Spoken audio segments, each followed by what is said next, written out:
மகாபலி அசுரராசனாக இருந்தாலும் அவன் தானம், தர்மம், நீதியில் மிகச் சிறந்தவன்.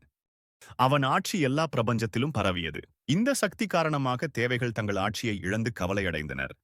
தேவர்கள் விஷ்ணுவிடம் பிரார்த்தித்தார்கள்.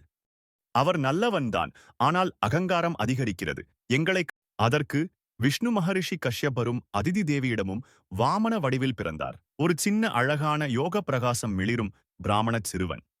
அவன் கையில் ஒரு குடை மகாபலி அஸ்வமேத யாகம் நடத்திக் கொண்டிருந்தான். அங்கு தானம் கேட்டவரை காலியாக அனுப்புவதே இல்லை. வாமனன் அங்கே வந்தார். பலி மரியாதையுடன் கேட்டான், சிறு பிராமணா, உனக்கு என்ன வேண்டும்?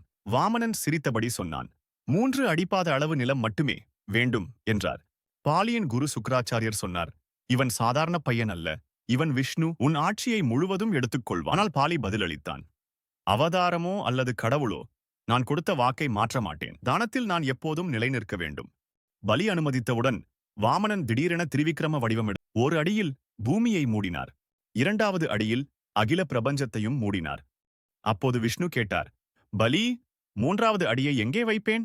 மகாபலி தாழ்மையுடன் சொன்னான், பிரபு, 3வது அடியை என் தலையில் வையுங்கள். விஷ்ணு அவரின் தலையில் 3வது அடியை வைத்து அவரின் அகங்காரத்தை அழித்தார். ஆனால் அவர் நல்லவன் என்பதால் அவரை நரகத்திற்கு தள்ளவில்லை. விஷ்ணு பாலியை ஆசீர்வதித்தார். பாதாள உலகத்தின் அரசனாக ஆட்சி கொடுத்தார். ஆண்டுதோறும் தோன் பெருவிழா, பொங்கல், ஓணம் நாளில் பூமிக்கு வர அனுமதி அளித்தார். அவரது அர்ப்பணிப்பு என்றும் வாமன அவதாரம் தரும் போதனை தானம் தருவது உயர்வு. ஆனால் அகங்காரம் சேர்ந்தால் அது அழிவை தரும் கடவுள்.